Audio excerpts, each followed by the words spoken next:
My eyes are not well supported today because I had to get my glasses fixed.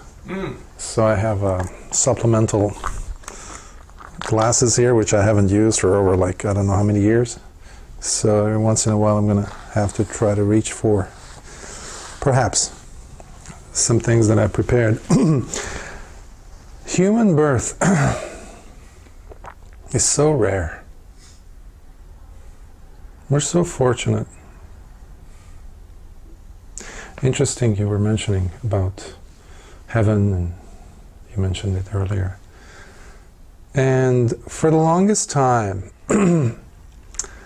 I have been wanting to discuss this area of Buddhist teaching, which in many respects, at least in this culture that we live in, excuse me,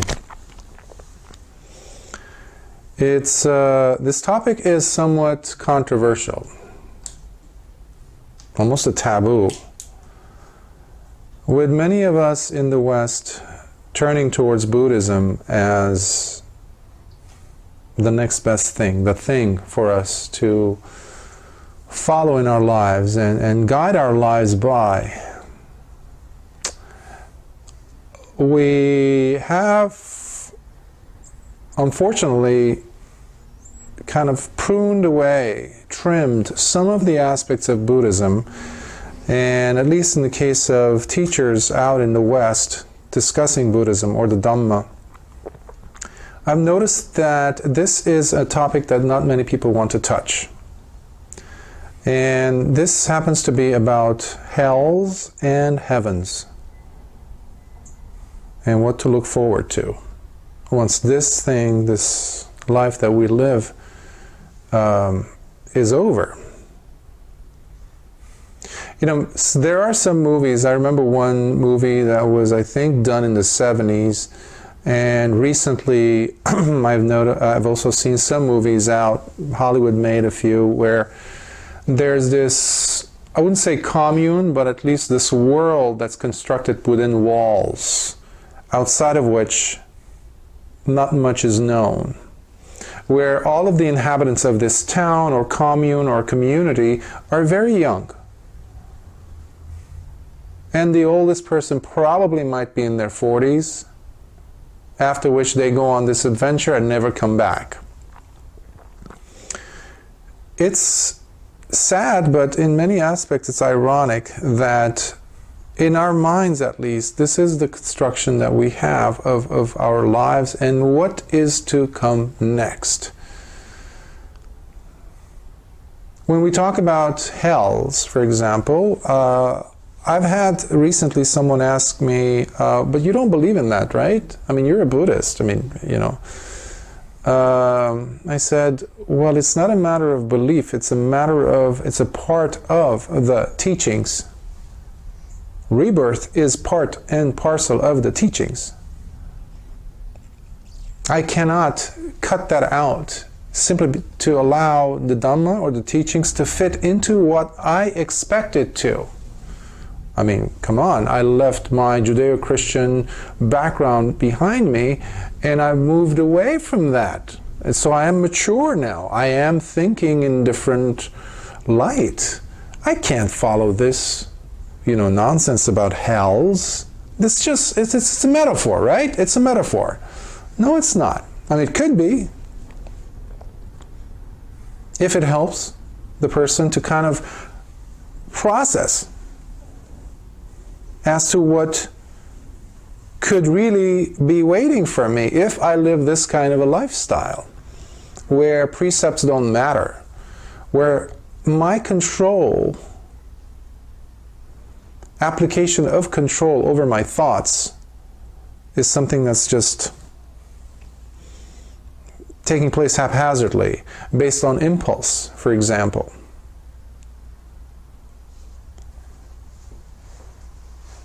Many wonder about whether there's any merits to all the work that we do. I mean, you're here, it's a Sunday, and you're here to hear Dhamma talk, and to take a moment and pause in your busy lives to think about a few things. But during the week, how often do we pause and think about holding our end of the bargain, meaning the precepts, meaning not to harm someone, not to take something that is not given? Or if I lie about this and that, come on, there's no consequence to this.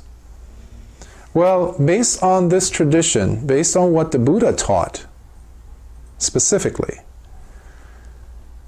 there are results of this.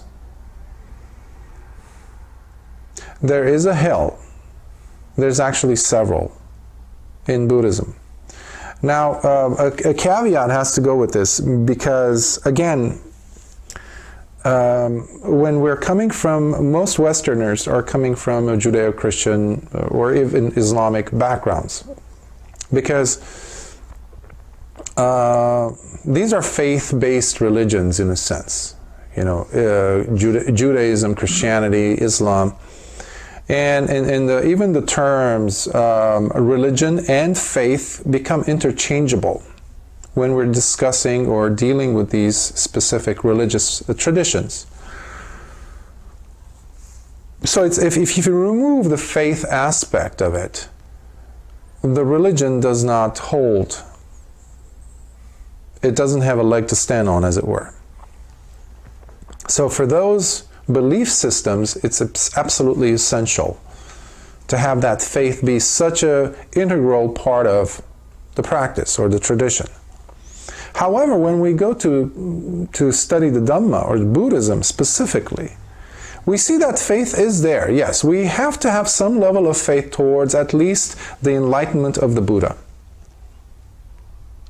Although some teachers might disagree with that statement by saying it's not just necessarily the enlightenment of the Buddha, ultimately it has to do with my faith in the possibility of me, a human being, becoming an enlightened person. That faith is what many might argue by saying that this is what the faith is. However, even with the usage of this principle of faith, the Buddha always made sure that on the opposite pole of it, there is wisdom. That is huge. That means that wisdom has to be holding hands with faith. So there is no blind faith as such in the Dhamma. It has to be tested. It has to be based on your own experience of it, which makes me have a tough time using the word belief, unless it's somehow somewhat based on practical experience, something that I can relate to and with. So having said that, I'm a person who, I wouldn't say loves to go to funerals, but I don't shun them. I look at them as opportunities for me to shock myself, shock my system. Because living in the West, living in the world where everything is working towards becoming so rose-colored, it's almost like a party. We all want to have some enjoyment throughout life. Minimization or minimizing of unpleasant things, painful things, and maximization of positive things, wonderful things. It's an everlasting lifetime of partying, or at least enjoying whatever these five senses have to give. However, when we hear about someone who is close to us, suddenly hit with a brain aneurysm, or they had a stroke, or they just had a heart attack, or someone, basically a wrench is thrown into the whole thing, and there's this shocking phenomenon of this person that you've known, or you yourself, or even something that you held so dear and connected to. It could be a profession, gone. This loved one, gone. Your health, The doctor comes and says, sorry, you got 6 weeks at the most to live. Wait a minute, I have all these plans for this year at least. What am I going to do with that? You got to be wrong. Like, this is not real. This is not happening. Well, death is happening to all of us sooner or later. And what I've noticed, that many Western Buddhists, many of us, have no clue what to expect. Ultimately, unless we go and research on our own, unless we go and sit down and specifically ask teachers about, okay, tell me about this hell and heaven business. What is this all about? Is this even valid? Because what's happening is many of us are bringing our own postmodern philosophies with us. Some might even say atheism with us. Yeah, once we die, we're dead, okay? I might accept rather, this idea that the Buddha talked about rebirth, but up to a certain extent. Well, it doesn't matter what we have conjured up, what we have formulated, what our internal stories or narratives in reference to this, in relation to this, are. It really doesn't matter. The fact is, we are in this realm. There's 3 realms the Buddha taught about. 3 major spheres of being, or 3 realms of being. The first one is where we fall in. And that has to do with the Kama Loka. Kama is sensual. Something that has it applies the 5 senses. When we say sensual, that's what we're referring to in this case. So Kama means sensual. Loka means realm or world or sphere of being. So human beings happen to be 1 out of 11 different forms of existences in this realm. So this realm, it consists of 11. Human beings stand here, and then there are gods. Yes, Buddhism, we do have gods. Now, it's different than the Judeo-Christian gods, because in there's God, singular, versus in Buddhism. We have many. Now, in Buddhism, we don't worship any of these gods. Because the Buddha, on the night of his enlightenment, one of the knowledges that he obtained, and it does happen with many of the Arahants,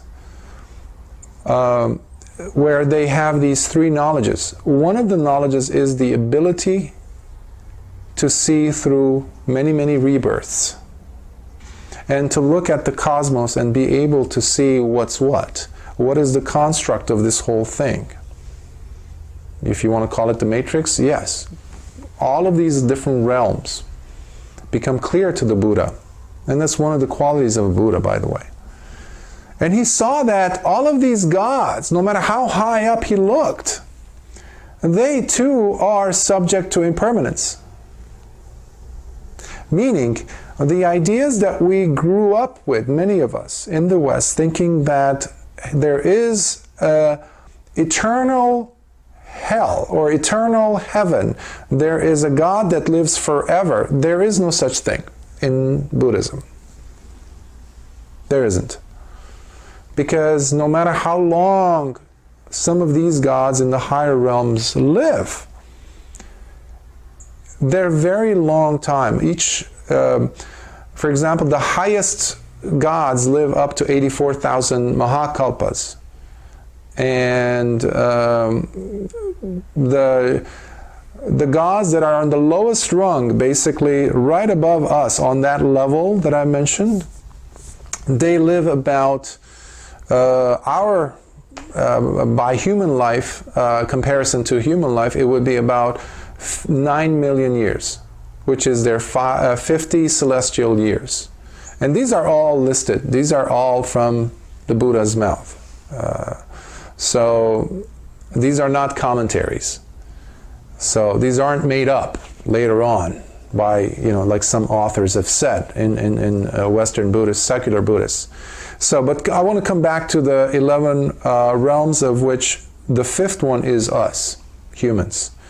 Below us, there's 4, and these are called the woeful realms. These are the ones that the Buddha made it a point that his students did their best to avoid being reborn in. And this is why the Buddha gave us the 5 precepts. Plain and simple. 5 precepts were given to avoid being reborn there. If we have a tendency of killing, if we have a tendency of stealing, taking someone else's spouse, stealing them rather, lying to people for profit, for gain, or for harm especially, if we are getting intoxicated, unaware of what our thoughts are doing, unaware of what our speech is doing, or our actions especially, and if we're destroying life, there's a place for that conduct. And that's what the Buddha called unwholesome, akusala versus kusala, wholesome. Unwholesome acts make a person a prime candidate to any of these 4 realms. So the first one is the niraya, or the hell realms, which are different than the Christian ones that, or the Islamic or the Judaic one that we probably have become acquainted with. There's 8 major hells and there's 5 minor hells. So even the Buddha had a difficult time providing a simile for it. In the Majjhima Nikaya, in the middle length discourses, he's asked about hells. And because at that time there were atheists as well. Some of them would come and talk to the Buddha, trying to argue with him or ask him some serious questions about life. They would say, "You don't believe in this, right?" And the Buddha says, "It's there. Whether I believe it or not, it's there. So it behooves upon you, living this life, to realize that at the end of this life, you need to look forward to one of these realms where you're going to end up." And the Buddha says, it is very difficult to find a simile that appropriately describes what hell is like. However, when he is pressed by some of the students to describe it, he says, imagine a robber, a thief, is caught by the king's men. And the king's ministers and the guards bring this robber, put him in front of the king, and they say, "What should be this man's punishment, Lord?" And the king says, "I want you to punish him with 100 spears going into his body in the morning." That's his punishment. 100 spears into his body. And let's say, by some means, that after this man has been pierced, punctured by 100 spears, he survives somehow. And they bring him back to the king and they say, he didn't die. And the king says, okay, during the midday, I want you to do the same thing at noon. 100 spears. And then at night, the same thing happens. And they say, this happened. And the king says, at night as well. 100 spears going into his flesh. Not a flesh wound, but into him, with the intention of killing him. And this metaphor, this analogy is being used by the Buddha to demonstrate the difficulty in imagining such an experience. And he says, even this example falls so short from describing to you what it means to be tortured, to be in pain, and to be in true dukkha in the hells. Because this is happening again and again and again. Continuously. Now the intention was not for our teacher to say this to scare us, but to put us face to face with what the outcome of our actions are, or could be, in case our tendency is to constantly be breaking precepts. Because one of the reasons why I mentioned that the human birth is so rare is because, believe it or not, at one point or another in your past, you have actually maintained the 5 precepts. And that's what allowed you to be born as a human being. We have kept the 5 precepts. The evidence of which is here. Now, that doesn't mean that it's a set thing. Now we don't fall back. No. The only way that we don't fall back is when we, following the teachings of the Buddha, practicing generosity, practicing the 5 precepts, and especially meditating and trying to apply the teachings in our own lives, where we develop the wisdom and understanding of what he said and attain the first level of nobility in the teachings, in the tradition, which means sotapatti, which is the stream enterer. That individual is the person who will no longer fall below a human realm. At the most, at the very least, they will be reborn as a human being. Now, I mentioned the hell realms. Above the hell realms are the animal realms. Now, when we say animals, it includes the whole spectrum. Anything from cyanobacteria all the way to the largest dinosaurs, elephants, tigers. All those beings who, interestingly enough, we can identify. We can see them. Not all realms can actually crisscross like this. We were talking about the cats here at the center. They are living in that realm. However, they cannot practice. They cannot have the possibility of earning and developing and gaining as many merits as a human being can. Above the animal realms is the Peta realms, or hungry ghosts. Hungry ghosts are those beings basically who have fallen from after death of a human being.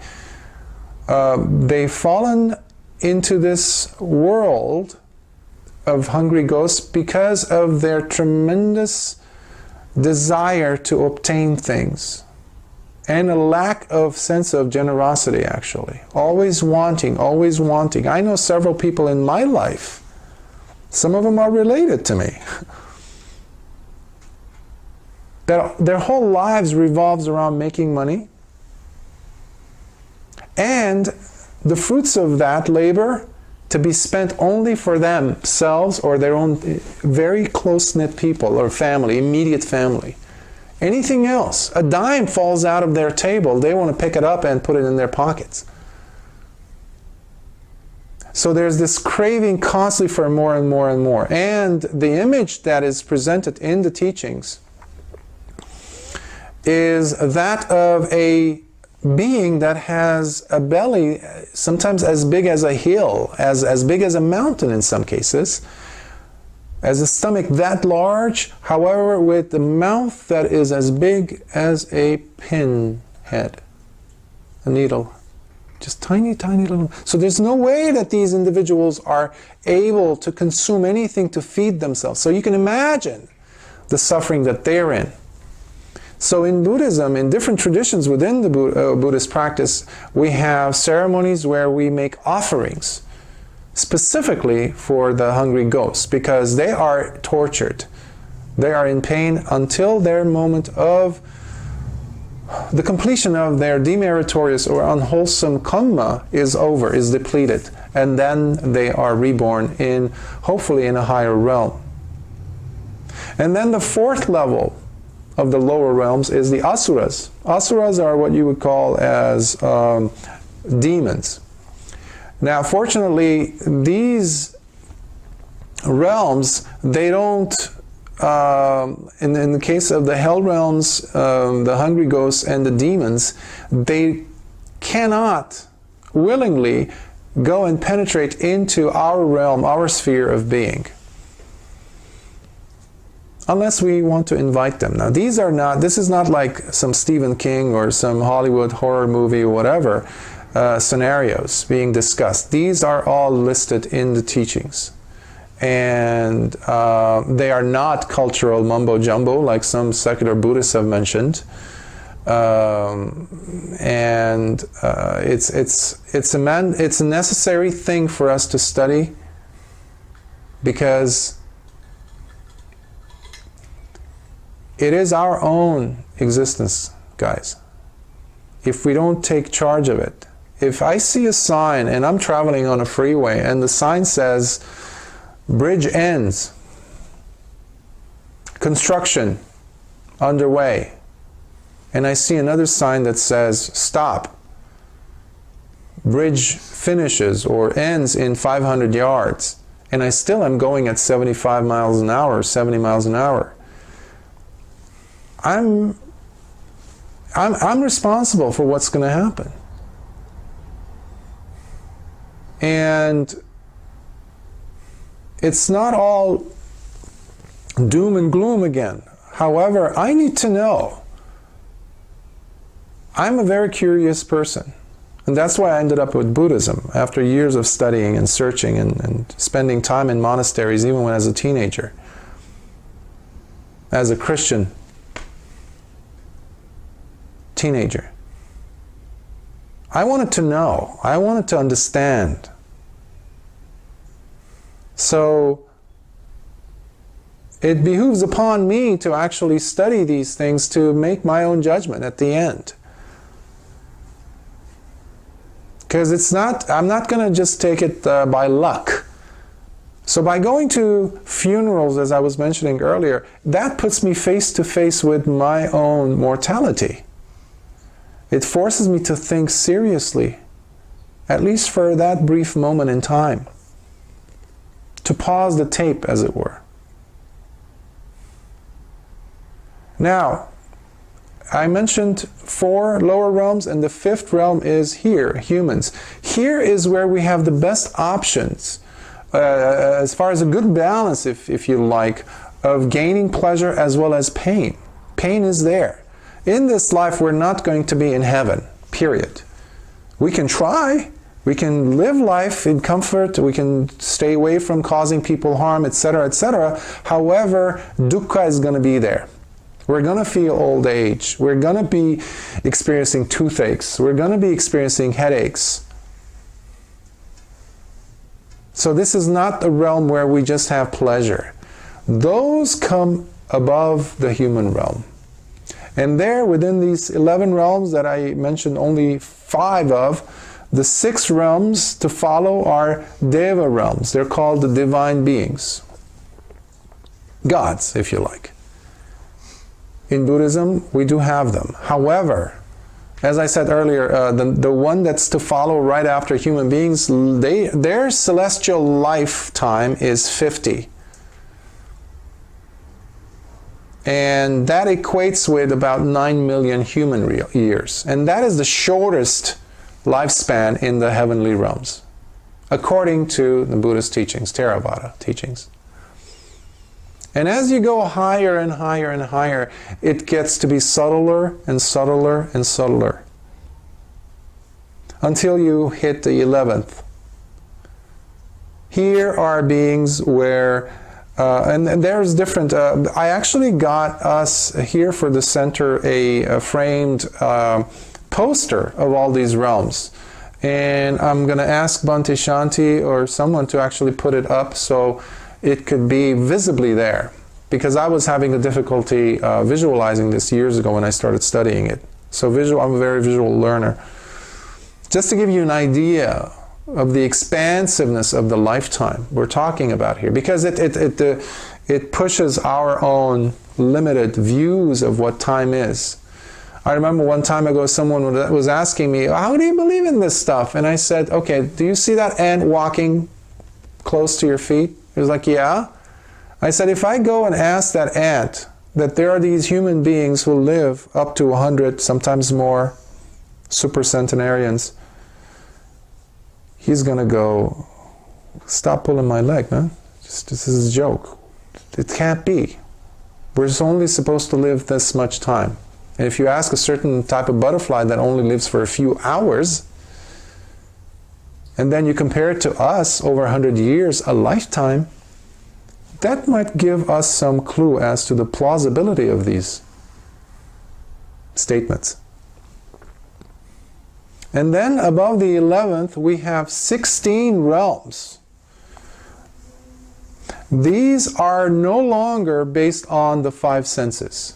So that means pleasure as such, sexual pleasure, musical fascinations, and all these things that we are known to enjoy as human beings in these 11 lower realms that I mentioned, 11 realms, they no longer exist in the 16 to follow. And that realm is called Rupa Loka, which is fine material realm. That's where we find the Brahmas. And their lifespan is a lot longer. Each one, the shortest one is actually about a third of a Mahakalpa, and then a Mahabrahma. By the way, one of the Mahabrahmas was Brahma Sahampati. And he was the one who, on the night of the Buddha's enlightenment, when the Buddha thought it over and said, this is too much, this is so complex, it's not going to be understood, I cannot teach this to these people. It was Brahma Sahampati who came down from his realm to persuade the Buddha to teach, because the Dhamma was so complex for these humans, they won't understand it, he said. And then Brahma Sahampati was the one who gave the beautiful example or analogy of, Lord, he said, it has taken such a long time for you to have reached this state of Buddhahood. There are those with little dust in their eyes that are able to understand your very intricate Dhamma. It's for those, for their sake, Lord, that I beseech you for you to teach. And then the Buddha saw the truth in this statement. And that's when he made the decision to go ahead and teach. Otherwise we wouldn't know about the Buddha. We would be in the dark, with no possibility of awakening. And that's what the Buddha always wanted us to get to. And because the path that he taught is not something that is not doable. If it was, or if it were something like that, he wouldn't have taught it in the first place. See, the possibility for a human being to become fully awakened is there. Otherwise, it would not have been taught in the first place. And that's very simply, blatantly there in his teachings when he says, Ehi Passiko, come and test it out for yourself. And then after these 16 realms, the Rupa Loka, or the fine material realms, are over, then you have the 4 formless realms, where there is no body anymore. There's just mind. It's a very, very, I wouldn't say sublime, because even if you're born in any of these highest realms, eventually the merits are going to run out and you're going to fall back down. The only way that we can cut through samsara is by becoming practitioners ourselves and seeing the truth for ourselves. Because we might be doing so many meritorious deeds, that's beautiful, we're going to be staying away from joining the 4 lower realms for sure. However, even if you're at the highest and highest of realms, you're still going to fall down. And that is the reason why the Buddha always insisted his monks, his disciples, always, at the very least, became sotapannas, or stream enterers. And now I'll come back to the earliest thing that I mentioned about the human birth and how rare it is. One time the Buddha was asked as to how rare is human birth.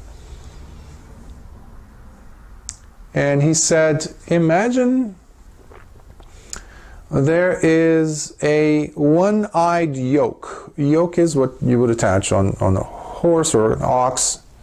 So this one has only one for one ox.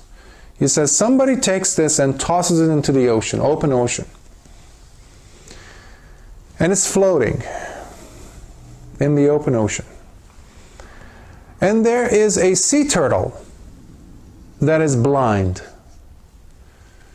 Now, this sea turtle is so unique that it rises up once every 100 years from the bottom of the ocean. And not knowing where it is going up to and definitely what it's going to be locating on the surface, floating about, is going to be this one-eyed yoke. And at that moment, it so happens that the coincidence takes place where the turtle, sea turtle, pops its head out of that eye of the yoke, floating in the open water. That's how rare it is to be born as a human being. When I heard this, it blew me away. Now, for some of us, we're looking at a planet that's almost going to be 8 billion. It's kind of hard to believe that. But all you have to do is just take a look at outside your front yard or something, take a scoop from underneath the grass and just put that under a microscope and you'll see how many different organisms there are.